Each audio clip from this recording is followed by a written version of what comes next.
Hello everybody दोस्तों, आप सभी का स्वागत है मेरे यूट्यूब चैनल पर। मेरे यूट्यूब चैनल को सब्सक्राइब करें, वीडियो को लाइक करें, दोस्तों के साथ शेयर कर लें। भारतीय अर्थव्यवस्था बुक का आज का हमारा अध्याय है जिसका नाम है बैंकिंग सुधार से जुड़े महत्वपूर्ण समितियों से संबंधित आज मैं इस वीडियो में लेके आया हूं। तो चलिए दोस्तों, चैनल को सब्सक्राइब करें, वीडियो को लाइक करें, दोस्तों के साथ शेयर कर लें।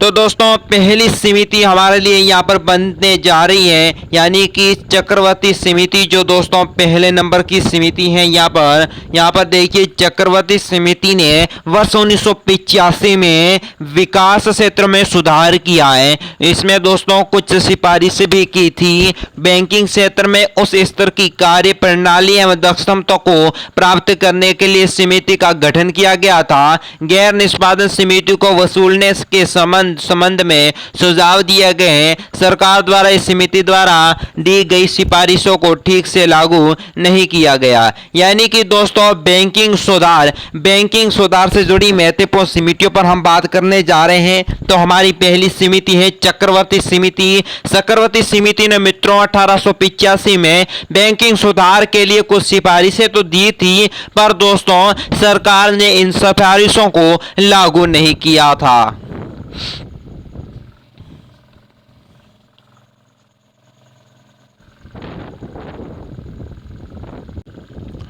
तो दोस्तों दूसरी समिति थी गाईपोरिया समिति। गाईपोरिया समिति ग्राहक सेवा सुधार से संबंधित था। और दोस्तों अगली तीसरी समिति देखिए, नरसिम्हा समिति। दोस्तों यहाँ पर प्रथम नरसिम्हा समिति वर्ष 1991 में बनी थी। ये समिति पूरे वित्त वर्ष से जुड़ी है। प्रथम नरसिम्हा समिति की प्रमुख सिफारिशें निम्नलिखित थी। यहाँ पर दोस्तों पहले नंबर पर वर्ष 1991 में LPG दोस्तों सुधार लागू किया गया था। मौद्रिक नीति के उपकरण के नीचे लाया जाए और दोस्तों प्रतिस्पर्धा बढ़ाने के लिए गैर सरकारी एवं विदेशी बैंकों को बढ़ावा देना चाहिए। और भारत में 4 स्तरीय बैंक होनी चाहिए, अंतर्राष्ट्रीय स्तर, राष्ट्रीय स्तर, जिला स्तर और फिर दोस्तों ग्राम स्तर की। यानी बैंकों को खुद अपने ब्याज दरें तय करनी चाहिए दोस्तों, और साथ ही छूट दी जाए। जो बैंक नरसिम्हा समिति के सुझाव के बाद 1994 में बनाए गए थे, उन्होंने दूसरी पीढ़ी की बैंकें कहा जाता है। नरसिम्हा समिति द्वितीय दोस्तों, नरसिम्हा समिति द्वितीय ने वर्ष 1988 में बनाई गई थी। ये संपूर्णतः बैंकिंग सुधार से संबंधित थी। नरसिम्हा समाज जो समिति थी उनके निम्नलिखित दोस्तों सुझाव थे। गैर निष्पादित समिति में जो सुधारों के द्वारा बैंकों के परिसीमनों को मजबूत बनाने के लिए बात की थी। और दोस्तों यहाँ पर नष्ट प्रतिस्पर्धा के लिए एक संस्था बनाई जाए ताकि उन्हें वसूला जा सके। प्राथमिक क्षेत्र में ऋणदान को रोक दिया जाए, जिससे दोस्तों बैंकों में NPA में कमी हो।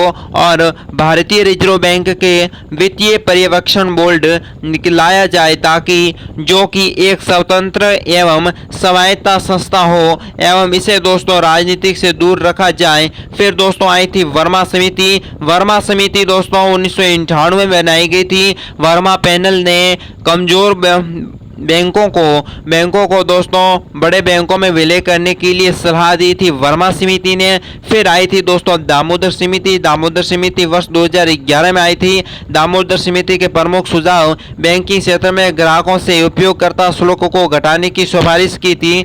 फिर दोस्तों बैंक खातों में न्यूनतम राशि बनाए रखने के लिए आवश्यकता हटाने की बात कही है। ग्राहकों द्वारा दोस्तों बैंकों में ऋण हेतु बंधक रखी गई परिसंपत्तियां दोस्तों हैं, वो दोस्तों से संबंधित दस्तावेज ऋण चुकाने के लिए 15 दिन के अंदर वापस देने का सुझाव भी दिया जाता है। और फिर दोस्तों इसने कहा था कि बैंकों से संबंधित शिकायतों के लिए एक सहायता केंद्र यानी कॉल सेंटर का सुझाव भी दिया था IC बैंक ने।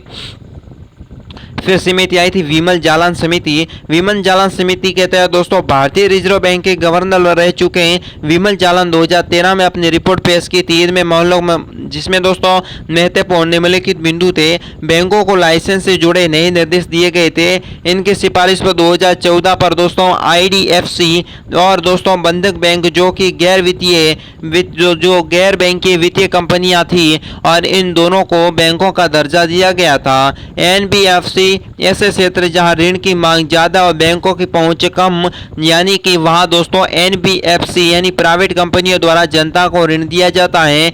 यदि इनका काम अच्छा होता है तो इन्हें बैंक बनाया जा सकता है और ये बैंकों के दो तरह से अलग होती हैं, यानी कि भारतीय बैंक के एक्ट के तहत पंजीकृत नहीं होती। ये दोस्तों ये जमा नहीं सिर्फ ऋण देता है। बैंक बनाने के लिए दोस्तों इसके पास 200 करोड़ रुपए की परिसंपत्ति या उसमें कुल NPA के 5% कम होना चाहिए। साथ ही दोस्तों NPA जो FCS का कोई औद्योगिक घराने से संबंध नहीं होना चाहिए। साथ ही दोस्तों नचिकेत मोर समिति थी, इन्होंने 2016 में ये दोस्तों आई थी और नचिकेत मोर समिति की मुख्य सिफारिश थी प्रत्येक व्यक्ति का एक खाता हो, देश में हर दोस्तों जगह 15 मिनट की दूरी पर बैंक की सेवा उपलब्ध हो, प्राथमिक क्षेत्रों को मिलने वाले ऋण 40% और बढ़कर 4% कर दिया जाए और अपने ग्राहकों को KYC के लाने का सुझाव भी दिया था। और अलग अलग क्षेत्रों में प्रथम और द्वितीय क्षेत्र एवं सेवा क्षेत्र से अलग अलग बैंक होनी चाहिए। ये थी दोस्तों बैंकिंग व्यवस्था के सुधार के संबंधी की समितियों के संबंध में। और नेक्स्ट वीडियो दोस्तों काली अर्थव्यवस्था एवं समस्या अर्थव्यवस्था के संबंधित अर्थव्यवस्था का नेक्स्ट अध्याय देखना ना भूलें। हमारे YouTube चैनल पर अवस्थित हैं, चैनल को सब्सक्राइब करें, वीडियो को लाइक करें, दोस्तों के साथ शेयर कर लें। आज की वीडियो में बस इतना ही, मुझे दीजिए इजाजत, नमस्कार।